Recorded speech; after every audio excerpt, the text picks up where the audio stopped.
I hope everyone is back to their seats.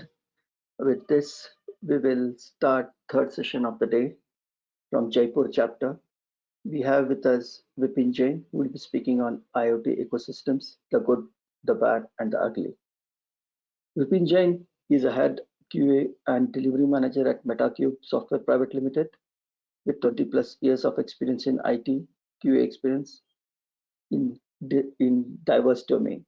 He has been regularly speaking on the international platform too. So before we begin the session, let's have a look. Let me thank our founding sponsor, Innovation Roots. Innovation Roots is a leading consulting and training service provider, helping organizations to achieve business agility and beyond. It is one of the leaders and pioneers in niche publishing services and well known for content collaboration with global thought leaders, authors, and creators. For more detail about Innovation Roots, visit our website www.innovationroots.com. Do's and don'ts. Request everyone to join 5 minutes before the start time. Use high quality speakers and headphones for better sound quality. Please keep your microphones muted and video disabled, as this may cause disturbance and bandwidth issue. Questions will be taken via chat box. Please enter your questions in the chat box.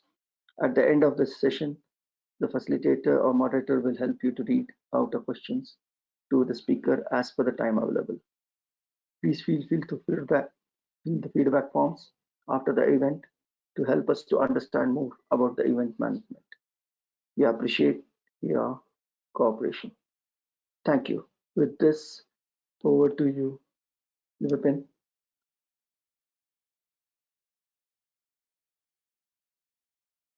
Good morning, everyone. Yes. In fact, we just entered into good afternoon. So good afternoon, everyone. I hope you Yes. can hear me, you can see me clearly. Yes, Vipin. Okay, so before we begin, I think there is some issue with the audio where if I play any video, then somehow the voice is not coming. So I shared a link for you to watch. You can do it after the presentation, and I can of course tell you what exactly it is all about. But let me begin playing and let's go with that. Right. So I'll be talking about a very interesting topic, IoT ecosystem, the good, the bad, and the ugly. Now, we are talking about technology, right? IoT is quite a hot thing. I would say 5 years ago, people were talking about that IoT is the next big thing, but it didn't take like 10 years or 15 years, right? It's hardly 2 or 3 years and IoT is right there. And before that also, people were using IoT without even knowing that it is a IoT. I give you the example of smartwatches. So smartwatches, they all work on sensors. That's a very simple example of IoT enabled device, a smart device, I would say, which has invaded into our systems, into our lives. And now we technical people, we talk about smart TVs and smart refrigerators, and the government is talking about smart cities. So smart, wherever the word that smart is, I would say there is a sensor based thing, and that is where IoT is standing right right possibly with us, ahead us. In my days when I started my IT career 20 years back or something, then smart means how you are looking in the mirror, right? But now smart is how efficiently you are using the technology, how technology has become smarter and it has made you smarter. So it's all about technology making human lives better. But then what I'm talking about, the bad and the ugly. So how a technology can be bad or how a technology can be ugly, that I want to highlight here. So of course, I try to make it as interesting as possible, and then any question that arise, we can take it in the end of this. So IoT ecosystem, the good, the bad, and the ugly. There is in fact a very famous movie with the same name, The Good, the Bad, and the Ugly of 1960s. You can just go and watch that, and it's a real good American movie. So anyways, let's go to our first slide.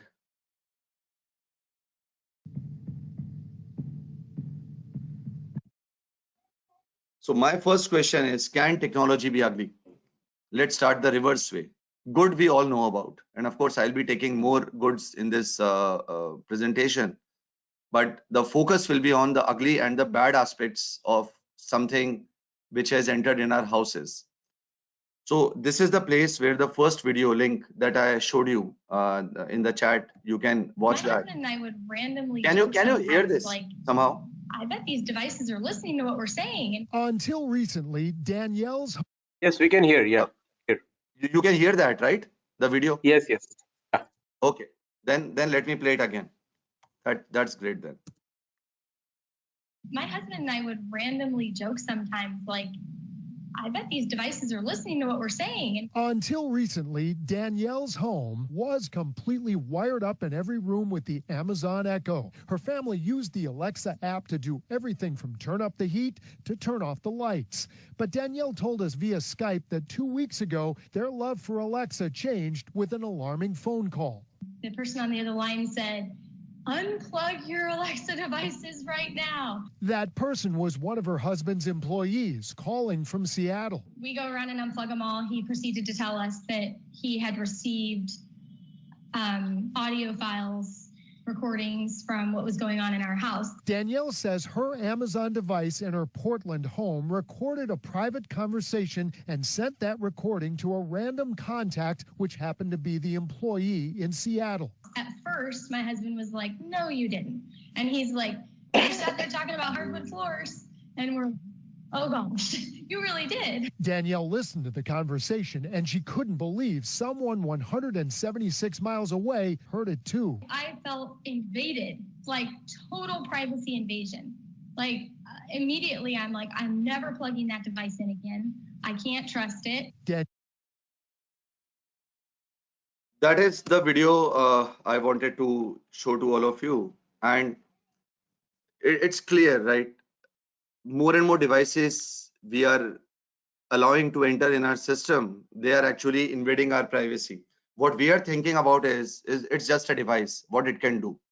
But as you see in this video, which is a real life testimony published on CNET a couple of years ago, the talks that they are doing in their room was broadcasted like what 177 miles away. Luckily, it went through the company's employee. It can go to anyone in the world, and you know what can happen beyond that. So whatever things you are talking about, your financial situations, your personal situations, your banking data, your credentials, and whatnot, right? Everything is some device is listening, and it may broadcast it to anyone in the world. So just imagine, where is your privacy now?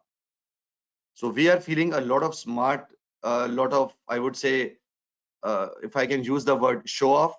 Many people buy devices just for show off, and they just say that, okay, people keep coming in the system, devices keep coming in the system, and we think that, okay, people are the person who are controlling everything, and the devices are, just obeying our orders. But now with all these AIs and robotics and machine learning things and everything, the devices can do something else, or they are made to do something else. So device on its own may not be, let's say, that destructive, but what would happen if someone plays with that device and makes it do certain things which are destructive in nature? These are some of the snippets of some news messages that I gathered from around the world. So there is a Jeep hack, famous incident. There was an OLED Wi-Fi baby heart monitor incident. Stephen Hawking has said IoT could be a real danger. There were DDoS attacks. Elon Musk is afraid of terminators. People are worried about IoT data's privacy and security. And the bots, they thrive on the IoTs. These are all articles present on internet. These are real life things. This is not a futuristic talk that I'm talking about. So we save all, when we talk about security, the first thing that comes into our mind is security of the data, my credentials, my private data, my banking data, my other data, my let's say medical history. I don't want to be releasing that for the public. But then there are people who can play with these devices. Either the devices generate a wrong data, or the data gets changed, transformed, or some wrong data is pushed in the correct data, which apparently looks like a correct data, but when processed, it can produce wrong informations. So that is the ugly thing I want to highlight. And there are real life cases which actually led me to prepare this. I'll go more in detail. This is again a small image, but this again shows what can happen. So it looks like it is freezing, and it's 30°F is the thermostat temperature. And the girl is trying to say that, okay, let's try to reduce it, because ideally the thermostats adjust themselves automatically depending on the temperature outside. But the problem is there is a DDoS attack on this thermostat. So DDoS is denial of services, distributed denial of services. So some bots have attacked these devices and they have stopped them from functioning. And these are practical scenarios. So we can actually do that. What would happen if medical alarms in elderly patients, they fail to operate? So there are now systems for people suffering from diabetes, people suffering from blood pressures, where alarms are, small chips are inserted inside their bodies. And we are actually working on that kind of thing. And I'm showing the model after that. And they raise alarms if the critical values, they go below a threshold value. So let's say someone, a heart patient, is walking and something happened with his heart, something is not correct. The alarm doesn't raise. What would happen? The recall process of a faulty device, it fails, and it is still embedded in the body. The IoT temperatures, the IoT sensors that monitor the temperatures, it fails, as I showed you in the previous example. The hackers hack any electric grid in any city and shut down the entire city. It caused accidents as traffic light would stop working and put lives of critical patients in danger. Hospitals run out of lights. Attackers gain hold of heart patients' pacemakers. The internet-enabled devices are hacked and they start sending your audio and recorded videos. We just seen that. And these are just few, and there are hundreds of these. So as our lives are getting more and more dependent on devices, the problem is it is getting more and more prone to security attacks. That's the biggest problem with the IoT devices, and both the IoT makers, device makers, and the hackers, they both know about these things. Many articles I have read, and they say that many future wars between countries can just happen like these. Hackers can just shut down the entire city. You cannot do anything. Just imagine internet is off for a few hours. What would happen? Because all these technology, great to use. Tesla cars, one of my favorites. When I went to US 3 years back before COVID, my cousin bought that Tesla car and I took a ride in that, sitting on the left hand side with no one on the right hand side,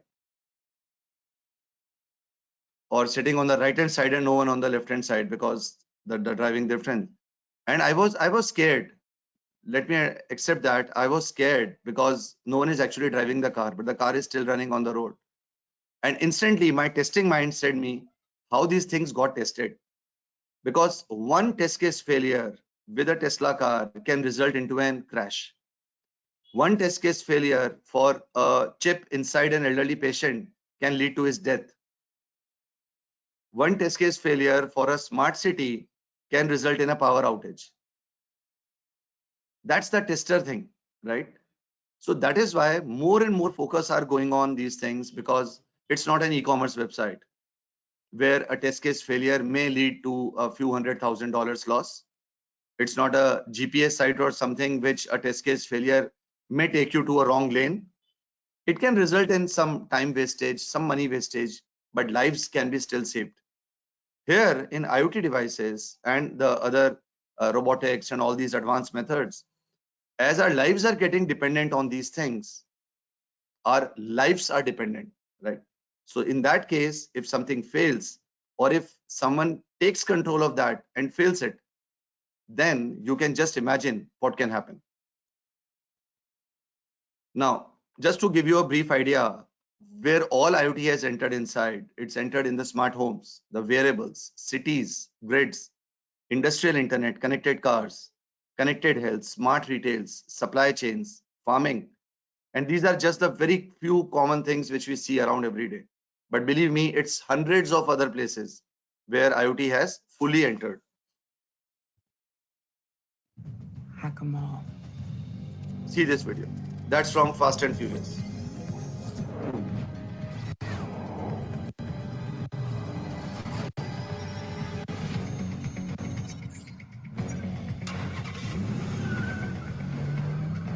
Someone hacked the cars.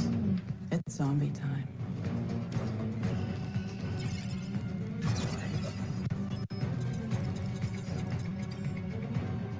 I'd buckle up if I were you.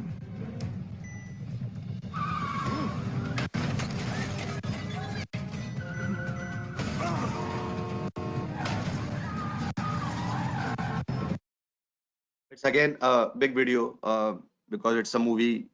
You must have watched it. But the similar thing, someone just want to disrupt the normal lives and they can do whatever they want because it's technology, right? Every technology has some loopholes, and that is sufficient enough for the bots or uh, destructive minds to gain hold of, and then they can do whatever they prefer. So the same expressions uh, that this boy has. So are you serious? We are developing something for the sake of humankind, and then we are saying that the technology can be ugly. Then why we are having that technology? If something is not good, if something we know that can be destructive, then why we are having that? We'll see the answers. Let's go to the bad part out. So bad is of course not as serious as ugly, but of course it's not as good as a good thing. There are few numbers, 52, 64, 62, and 1.5. What does these numbers mean? So 52 here is worldwide. 52% of consumers now rely on what you could class as IoT devices in some capacity. So 52% of the world's population are using IoT devices in some form or the other, right? 64% out of those 52, they have experienced performance issues. 1.5 digital problems per person has been recorded per day. And finally, 62% they worry about a rise in the number of problems they encountered due to a rise of IoT technology. So that's the four numbers I just want to bring your attention to.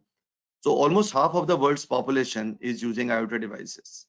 So we know that, okay, all the developed nations, IoT devices is of course more developing nations, it is getting popular. I think the smallest IoT device that is gaining too much popularity in India is the smart watches.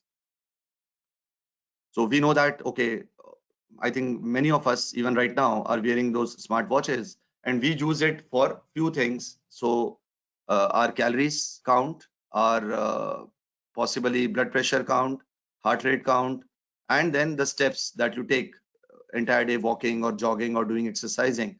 I think these 3 or 4 things we use the smartwatches on a daily basis. And many of us, without even knowing whether the data is correct or not, remember, we are testers.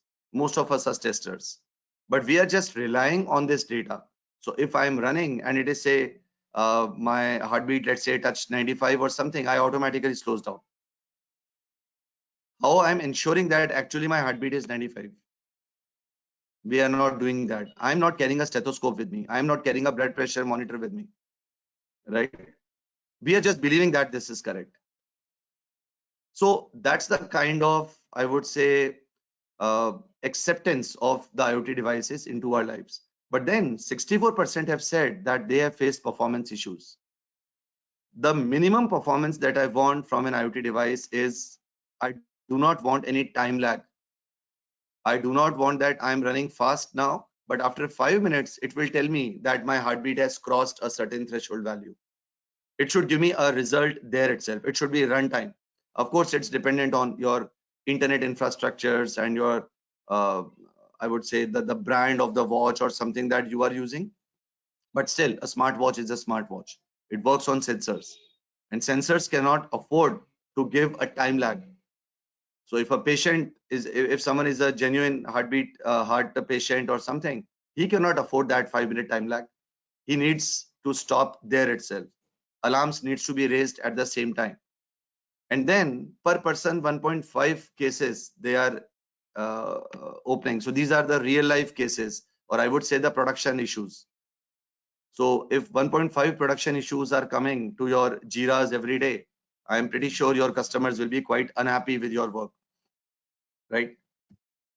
So let's go to IoT and the medicine part. I am not taking every area where IoT has touched base our lives, the important areas.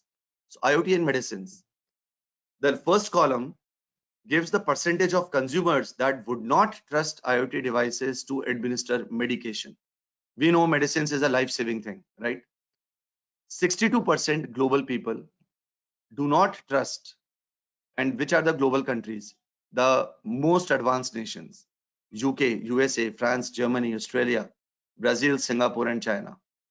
These are the top 8 nations which say that they do not trust IoT devices. And I believe these are the places where most usage of IoT devices is there. So that's surprising. And the age range, 18 to 34, 53%, 35 to 54, 63, and understandably 55 and above age, 74%.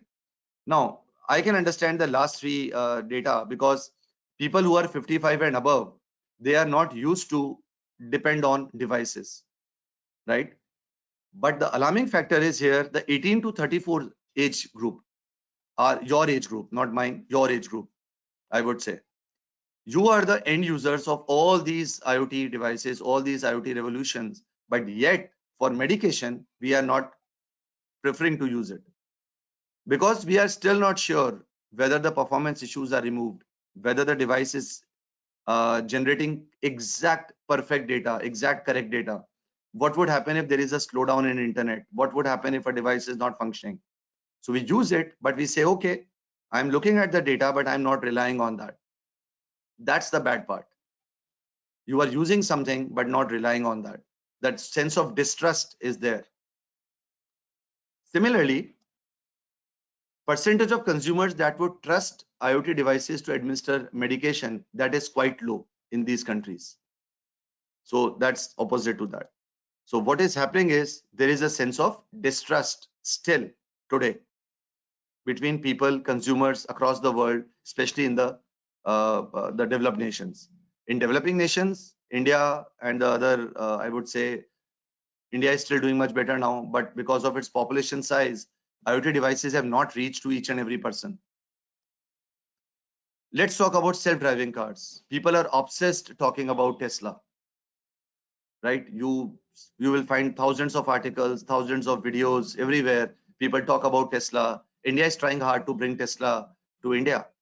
But then people who are using it, let's see what they want to say about that. 92% of UK, 89% in USA, 83% France, China, 74%, except Brazil, everyone is almost 75% and above. They are still wanting to drive Tesla, but with a full control on the wheels. The consumers, 84% global consumers, they are still not ready to buy Tesla yet. Imagine Tesla comes into our country in Jaipur, Bangalore, New Delhi. As a tester, I would just think, because we are not even using the lane systems, because people still feel quite happy, I would say quite adventurous to just jump on the red lines or red lights. how a Tesla, how many use cases we should give to Tesla. In USA and other places, it's okay. People go in lanes and there are speed limits and everything. Still, sometimes some accidents happen. But here in India, imagine driving in Gurgaon, where you hardly drive, right? The long jams and long queues and all this stuff. As a tester, I just feel if the existing Tesla use cases are, let's say, 1,000, in India, you just cannot say how many use cases. Every city has a different style of driving, every city. So bringing Tesla in India is great. Few very rich people can definitely buy it, but I don't think it will go outside. It will go outside in the streets. So still 84% across the world, they are not ready to buy a self-driving car. And it is because of the fear that if I drive here, I'm for sure there will be an accident, right? So that's again, I would say, a huge distrust on the technology advancements that we are still looking at.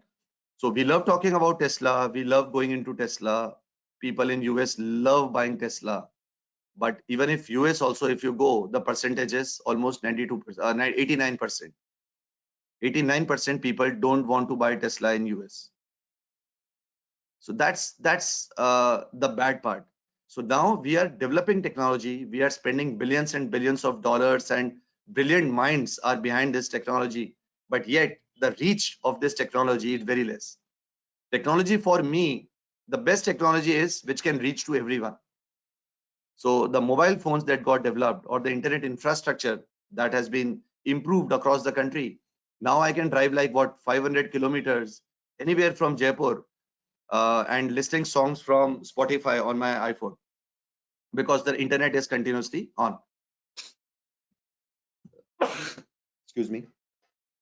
Right. But earlier we used to use those pen drives and this because we know that as soon as I go even in different areas of Jaipur, internet just switches. So my area internet may be good, other areas it may be bad.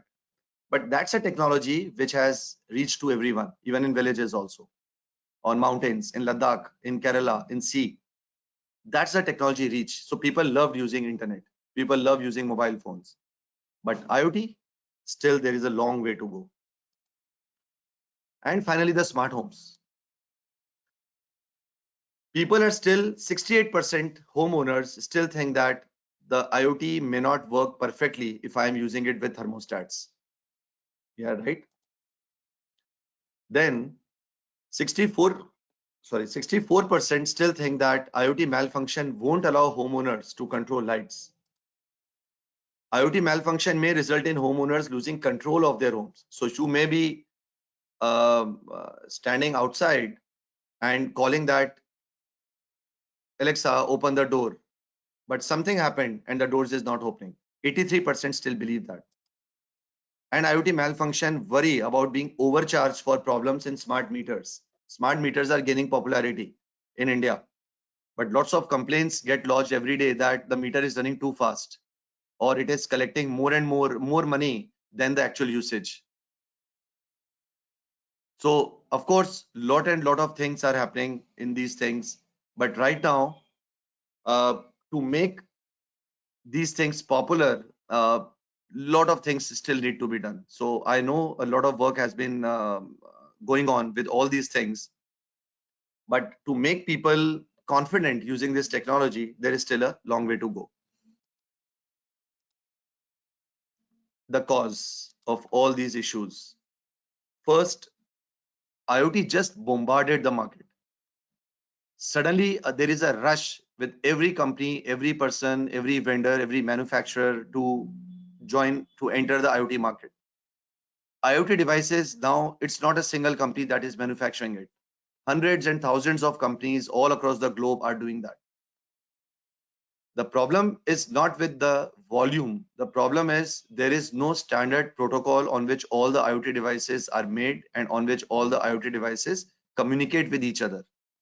IoT devices, they connect, they talk to each other. It's an ecosystem. It's not just a simple wire or a single device. It's a complete ecosystem. Even in a smart home, hundreds of devices will connect and talk to each other. On internet, billions of devices are there across the world which are left unattended. So any device which is unattended, it can be easily searched upon. I can develop a bot which can just roam through the internet and find all the devices which are unattended for many days, many weeks. And that gives me a very simple loophole to enter the entire ecosystem and then do whatever I want. That's a big problem. That's the security. I cannot put the devices inside a lock. That's something, right?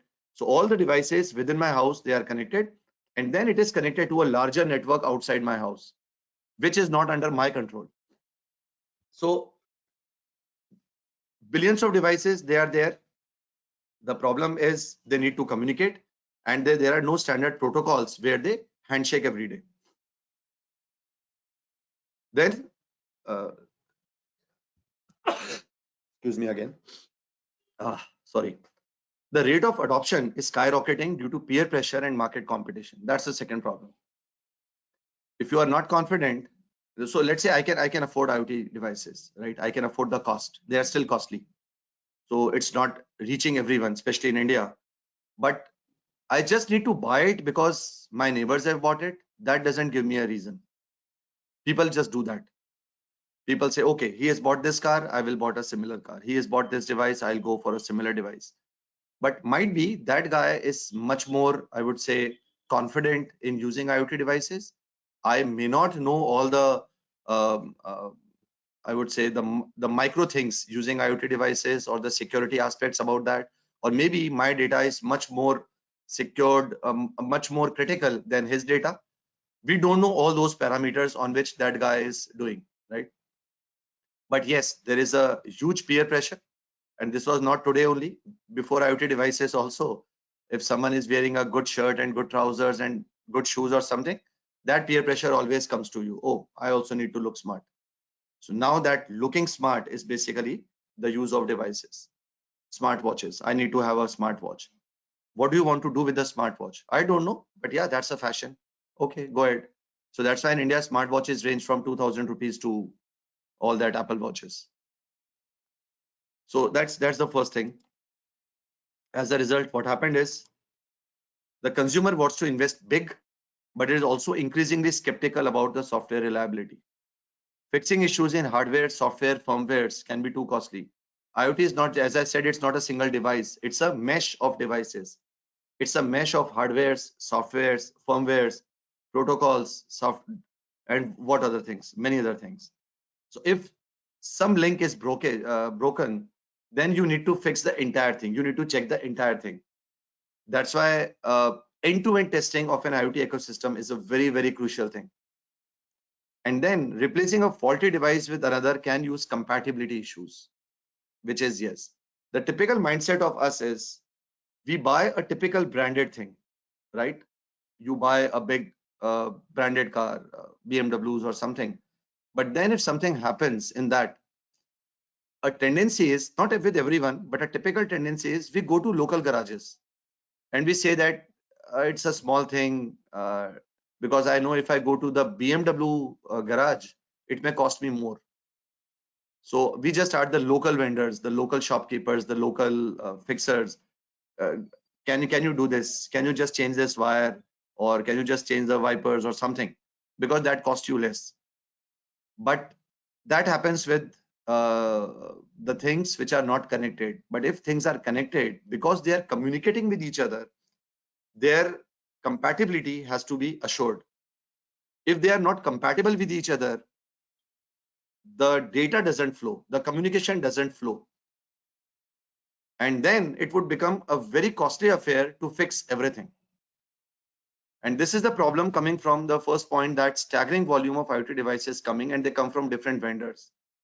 Still, there is no pre-decided, I would say, protocols for all the manufacturers to follow when they develop IoT devices and then push them into market.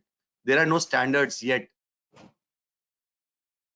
There is a combination of standards coming up. So some manufacturers are following standard A, some are manufacturing standard B, but no one has tested whether the standard A protocols and standard B protocols are compatible to each other. or can they communicate end to end with each other? So these are the problems that are sort of keeping away the consumers to becoming so confident in purchasing and using IoT devices. We have a leakage, let's say, this is just an example. And this small thing can happen, right, in our houses. This is a leakage. We can get a local plumber and we can just get it fixed for a couple of ₹100. This is also a leakage. But the cost of fixing this is definitely way, way higher than the leakage of a small tap in our house. So I just use these two analogies to show you that when the larger leakages happen, this is not a plumber's work. With IoT devices, the problem is IoT is not just in and around my house. It can be in deserts. It can be on mountains. It can be on the top of the trees. It can be into a very remote area. So the cost of fixing that single device can be in thousands of dollars. The cost trap where every consumer falls in. I compare this with a phone. Anything happens with your phone, you just try switch on and off the mobile. You can try recharging the mobile, and then there are unlimited software updates available to you, which generally fixes the problems. Generally, if you can see this is right on top of the Al Burj. At this heights, there are still sensors. So on-site repair is very costly. The huge networks of interconnected devices is very hard to repair. That's why many people just leave those devices unattended and they prepare a different channel of transferring the data. But that unattended device or the network of devices, it is still, the connection may still be on. And that gives a very, I would say, a great place for the hackers to work. No one cares whether I have disconnected everything. So it's just like your electric wire is not working fine. So you just cut that wire from the wrong place. Keep the plug inside keep the switch, plug inside the switch, keep it on, and just leave that wire hanging somewhere. You know what can happen. So when this happens in our house, we ensure that the entire wire is removed. We just cut it, throw it outside, or burn it, or there are so many other things can be happening. But what would happen with these kind of structures? The lower image. You cannot remove each and every device. It's not possible.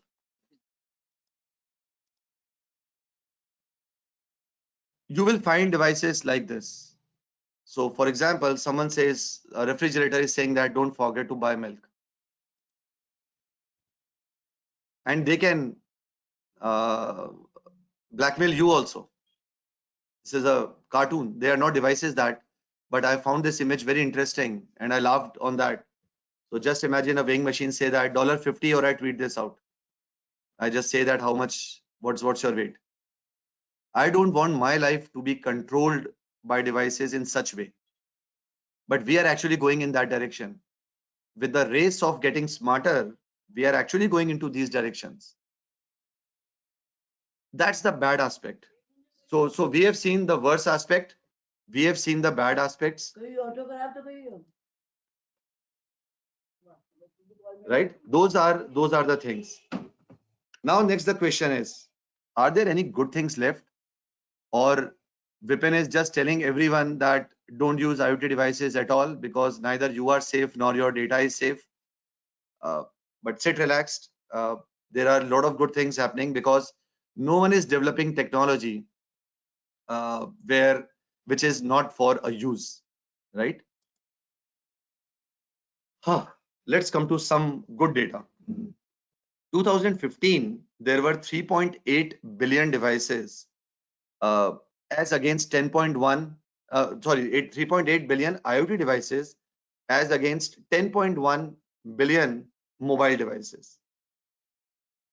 Just see the number changing. Year 2025, which is not far from now, 21.5 billion IoT devices as against 12.7 mobile, iPads, and all this stuff. So from 3.8 in 2015, within 10 years, the number is almost 7 times. But from 10.1 billion mobile devices, the number is like just what, 20% increase. So 7 times versus 20%. I'm not going to change my mobile device every day, but IoTs are just expanding like anything. So which means the people are using more and more of these devices, and the number will continue to rise exponentially, which gives me a sense that if I talk about the markets, the business, you, me, our companies, the place, if I owe a company, if I work in a company, we all have to gain some pie out of this and huge cake. So what was the business like? The business was $170 billion in 2017, which is estimated to grow at $560 billion in current year, 2022. How can you, me, and our companies can stay out of this $560 billion offerings? If I don't owe a company, I want to work in projects which work in these IoT related things. So we want these, right? That's first thing. That's the first good thing that is happening. More and more jobs getting created, more and more companies are entering inside these areas. Couple of years back, I heard, I think one Bangalore based company of my friend who said that we are now doing the smart home things. 2 years now, there are advertisements everywhere. So many companies have entered. I was watching Shark Tanks, the Indian version, almost every episode. And so many people have come up with small business ideas involving IoT. I still remember a case where someone, I think the name was Wulu, where you can just driving a car and you can find a loo, a toilet on the fly on your mobile app. And they said that they have a IoT device inside every toilet at every roadside restaurant, which will keep a sense of the hygienic conditions there, and it will raise an alarm if the hygiene falls below a certain level. That's IoT inside our lives. IoT inside a toilet. I just can't imagine. I still think IoT is that big glamorous thing. IoT inside some high-tech places and other stuff. But imagine IoT inside toilets, right? So business is everywhere. That's first big thing I want to focus. Then IoT in our lives. Good part. Healthcare. Healthcare has improved a lot. After this, I'll show a very good example of healthcare. Agriculture. The produce have, so less people are required now for I would say generate more and more farms, grow more and more crops. And it's not just growing, it's like how much water has to be given at what interval. This is controlled by IoT device. What distance the seeds should be planted. This is controlled by IoT devices. So the quality of food is getting increased.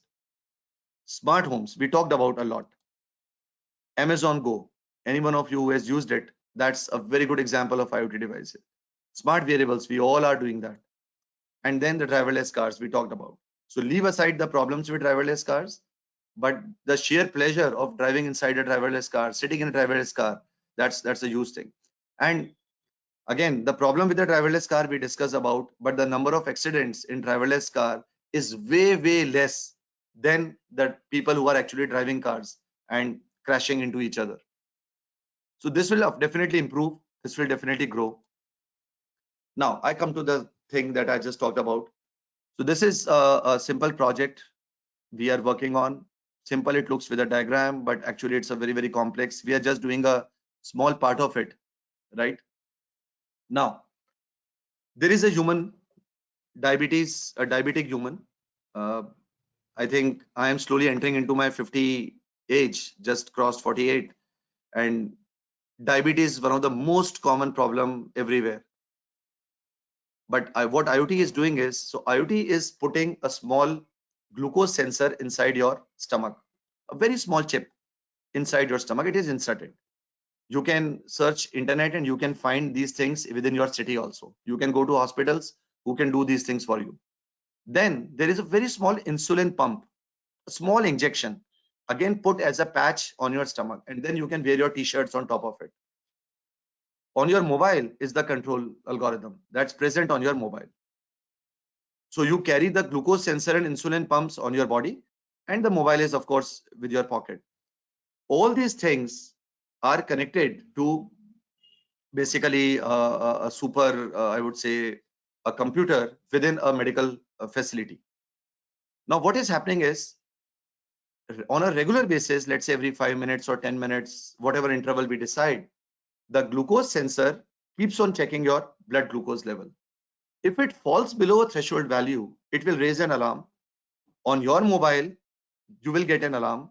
Let's say you are not looking at that alarm. Suppose you are in a train or something where internet is not functioning, but it will also raise 5 alarms to your friends, your family members, right? It's like an SOS. And it will also raise an alarm to the medical facility from where you bought this. So there has to be a nurse or someone attending that computer thing. And as soon as that alarm is raised, it has been programmed in a way that a reverse mechanism happens. A reverse message goes to your insulin pump, which will just injects insulin in your body at the right time. And the person basically is saved from something mishappening. Secondly, because that alarm is raised, your GPS within your mobile and everything is getting tracked, and it will raise an alarm to a nearby hospital wherever you are, in whichever city you are. And if required, it can send you an immediate medical help. They can call you on your phone and you can say that, okay, I'm feeling fine or I'm not feeling fine, and an ambulance can come or a medical guy can come to help you, right? So this is basically this model that we are talking about. And the thing that which we are doing is we are just developing the mobile app for that thing. So that's more of a programming stuff, but that's the entire model. But looking at this model, it's a, I would say, a great invention. Now people can go free without feeling that, okay, if something bad happens to me, who is there to help me? But as we discussed in the bad and the ugly part, if someone plays with this somehow, then he can raise false alarms, or he can stop the alarms getting raised. Or if there is a time lag, urgent insulin is required in my body, but then the problem is the alarm got raised after 10 minutes. Then again, it's a problem. So everyone is working on this infrastructure. Every country is working on this. The bigger companies know about these problems. But as you see this model, more and more, I would say, advancements, more and more better use of technology is coming in. So IoT is definitely there saving lives. Similarly, we have seen things like, for example, the blood pressure monitors, the heartbeats. Now, when you go for a morning walk, right, we start with slow. Okay. Slowly, our body gets heat up and then you start walking faster. The younger guys start jogging, running, and then you run on different slopes. So when you go up slope, your distance between your feet is less. When you come down, you are probably faster because of gravity and everything. So even between our normal exercise of walking off like 1 hour, there are different phases where we walk faster, slower, and something. So our heartbeat, blood pressures keep going up and down. So if something wrong happens here, there are chips inside the heart where, again, the similar type of thing happens where alarms get raised and your smart watches produce some different sounds and other stuff, and you can slow down. So this is definitely doing wonders to people who are, I would say, suffering from these diseases for long, but now they feel free to go out and express themselves. So the good in IoT world that has adopted, these are some real life examples again. So in Barcelona, there are Wi-Fi linked sensors, software and data.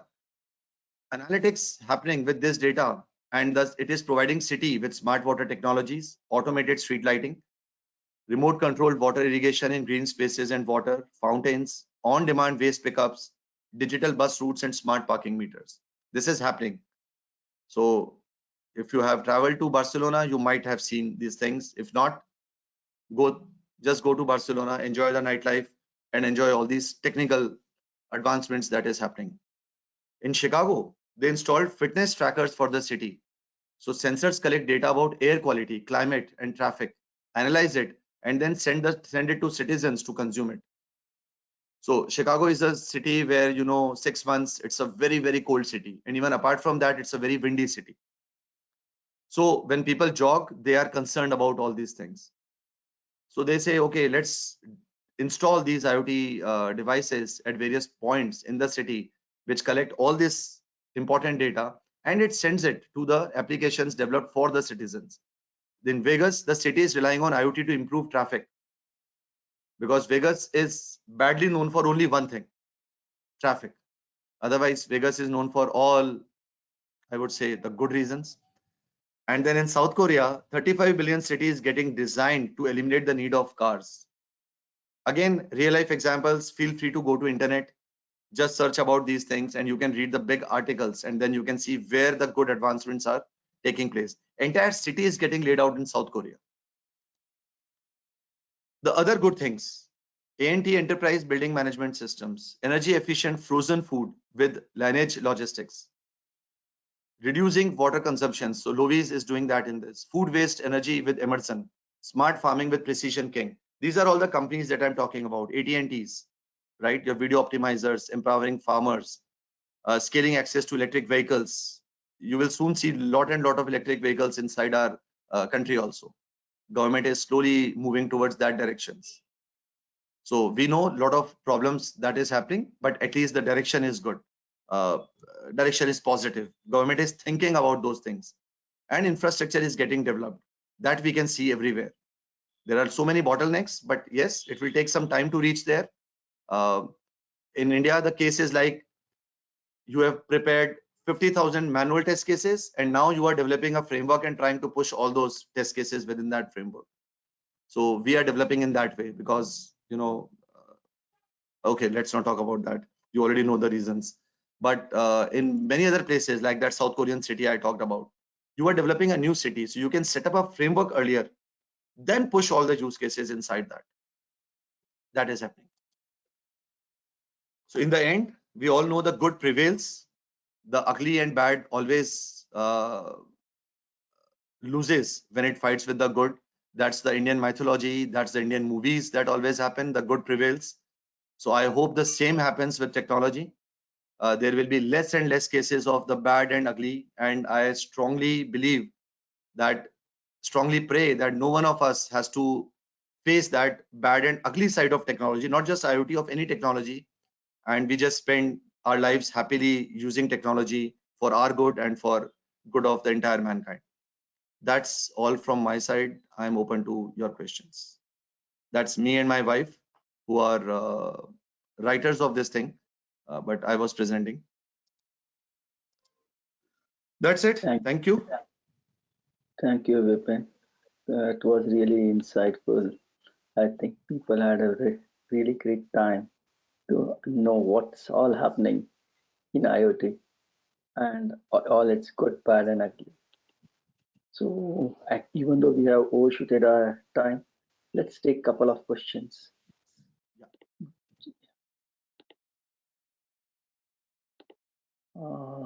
Huge number of comments. Awesome. Yeah, there are huge number of comments there. So can I just copy paste all of them? Yeah, you can copy paste. Yes, As well, I would also like to. I will also share it to your post list.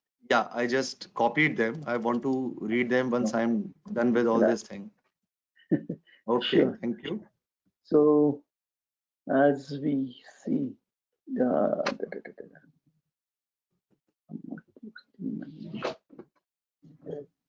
I need to. Yeah, there is a question from RC Goel sir, where he says, yeah, why technology advancements are creating product automation, creating human activities, and how at all failures and hacking can be disabled in the design. That's a question for all the designers, I would say. but yes, I would definitely want to things like that, because as I said, all my life I've been a tester, and more and more focus now is basically on improving the design, because once the design is done, then the entire development and the testing, it depends on the design only.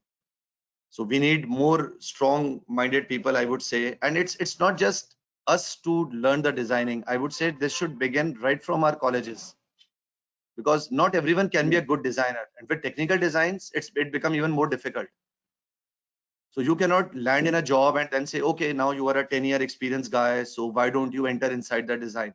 We will still think about the commercial ways only, the commercial form of designing, where two modules interact with each other. It's a different stuff. Hardware designing is a totally different thing. So, but the idea is great, and the idea is a very, I would say, novel idea. Design has to be tested in a form. So first test the design only before even starting the development. And if we can test the design and somehow ensure that if not 100%, if we can ensure that, let's say 80%, suppose I'm giving a 20% chance to hackers, because every new design will give a new challenge to the hackers also. Hackers also are brilliant minds. I would possibly better than us. They always find loopholes in the softwares. We cannot. So they will give a different chance. But even if we reduce the things by 80%, that would be a great service, I would say. True. There is another question from Manish. IoT adoption depends on security, but IoT security is more challenging than cyber security. It had enormous attacks and increased. Oh God, I did just lost it. Just a sec. Is the question written here? Yeah, it is written there. It Just had enormous attacks and increased yes. vulnerability. IoT adoption of depends on devices. security, but yes, cyber security is just jumping into your website. Right. It's just breaking into your website, right? I think I would say that's a combination of things present on a single server, hosted on a server, right? So maybe a database is a separate component, the UI is a separate thing, backend is separate, but everywhere everything is present on a single page. So it's like just breaking one lock and gaining access to the entire house. But now you want to do something which is independent of a physical space. So it's not just a wired connection. There are wired, there are wireless. As I said, it's a mesh of networks. Every network, small network, is a collection of hardware devices, softwares, firmwares, various protocols, and then it all coming from different vendors, which means a lack of standard security. A lack of standards means every vendor has developed its own style of security. So something can be strongly built, something might be not that strongly built, but ultimately you just need to enter inside. It's like entering into a society where thousands of houses are there, entering into a bank where thousands of lockers are there. So you first gain access to the locker system, the locker, I would say, block. Then the lockers are in front of you, and then you try to break open each locker in a separate thing. So cyber security is like gaining access of a house, break two locks, entire house is in front of you. And IoT security is like jumping into a bank locker system. So you have various levels to break, but then the gains are huge. So then hackers are gaining more and more things from these IoT. Again, search for something. I just write here a word called Mirai. There was a famous Mirai attack in 2016. Mirai was a botnet which just stopped 1/3 of the entire internet across the world. It was a botnet. It just replicated itself. So it was an army of botnets.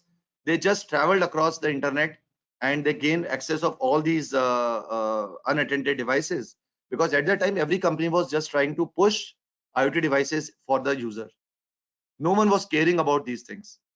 And all your Amazons, your travel websites, and so many websites are there.